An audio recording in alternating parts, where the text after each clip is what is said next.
ॐ जटायुकृत श्रीरामस्तोत्रम् अगणितगुणमप्रमेयमाद्यं सकलजगत्स्थितिसंयमादिहेतुम् उपरमपरं परात्मभूतं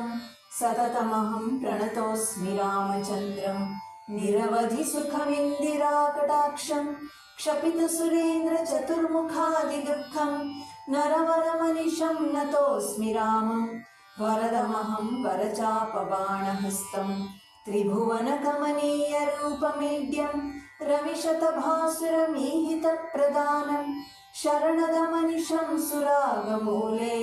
कृतनिलयं रघुनन्दनं प्रपद्ये भवविपिनदवाग्निनामधेयं भवमुखदैवतं दयालुं धनुजपतिसहस्रकोटिनाशं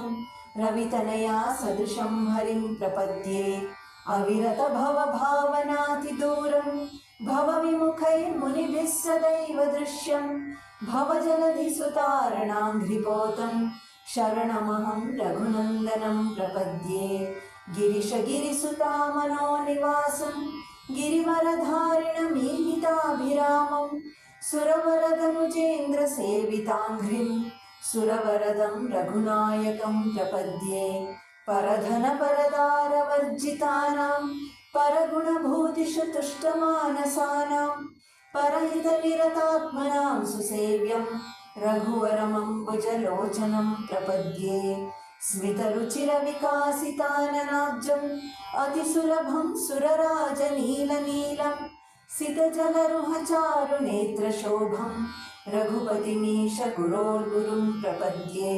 हरिकमलज शम्भुरूपभेदात् त्वमिह विभासि गुणत्रयानुवृत्तः रविरिव जलपूरितोदपात्रेषु अमरपतिस्तुतिपात्रमीश मीडे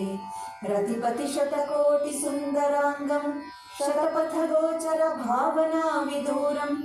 यतिपतिहृदये सदा विभातं रघुपतिमार्तिहरं प्रभुं प्रपद्ये इत्येवं स्तुवतस्तस्य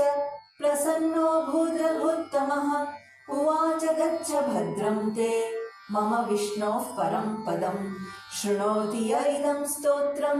लिखेद्वा नियतः पठेत् स याति मम सारूप्यं मरणे मत्स्मृतिं लभेत् इति राघवभाषितं तदा श्रुतवान् हर्षसमाकुलो द्विजः रघुनन्दनसाम्यमास्थितः प्रययौ ब्रह्मसुपूजितं पदम् इति जटायुकृत श्रीरामस्तोत्रं सम्पूर्णम्।